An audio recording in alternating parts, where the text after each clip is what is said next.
My name is Advay Agarwal and today we'll label a bird. Here are the pieces we have got. Okay, so first we have to make the bird. So let's start with the head.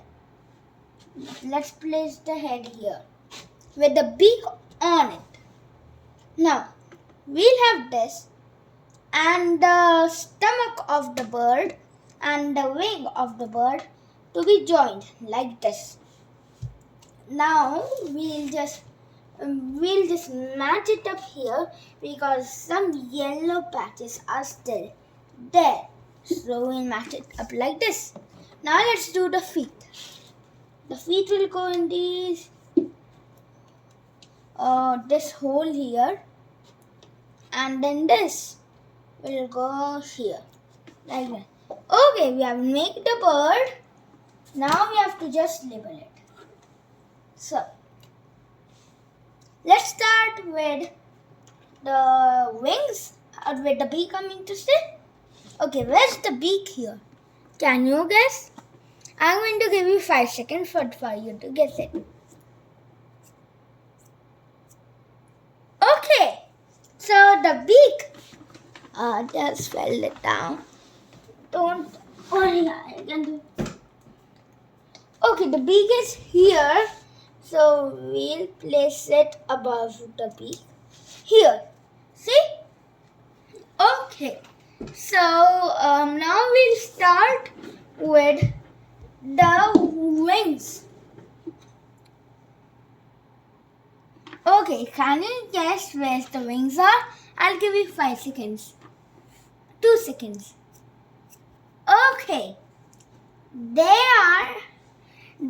Here are the wings. The tail. We have to keep the wings like that. Now let's start with the abdomen. The abdomen is the stomach of the bird. And where is the stomach of the bird? The stomach of the bird is here. So let's sit here. Okay, now we'll have to get the feet. The feet are very simple. That's the downer part. And the tail here. Like that. And this is we have labeled the bird. Okay, now let me explain you the different parts. Let's start with the beak.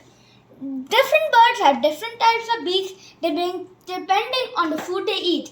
Some have curved beaks, some have broad beaks, some have pointed beaks. The beak helps them to eat. It's like the mouth but without teeth. Now we'll go on to the wings. Wings help the bird to fly. Birds like ostriches and emus do not have wings. They do have wings, but they cannot fly due to their heavy weight. And the world's only wingless bird is the kiwi of New Zealand. Wings are made of feathers. Now we'll start with the abdomen. The abdomen is the stomach of the bird. The food that the bird eats, it goes to its stomach. And the feet help it to grip, eat, and catch their prey. They can grip on branches with their toes and claws, and different birds have different claws depending on the food and the environment they live. Here's the tail. The tail helps the bird balance while flying. Tails have got tail feathers. And birds, there are more than 9,000 birds in the world. I hope you enjoyed this video. Please like and subscribe to our channel. If you want to see more, subscribe and please like and share as well. Thank you. Bye.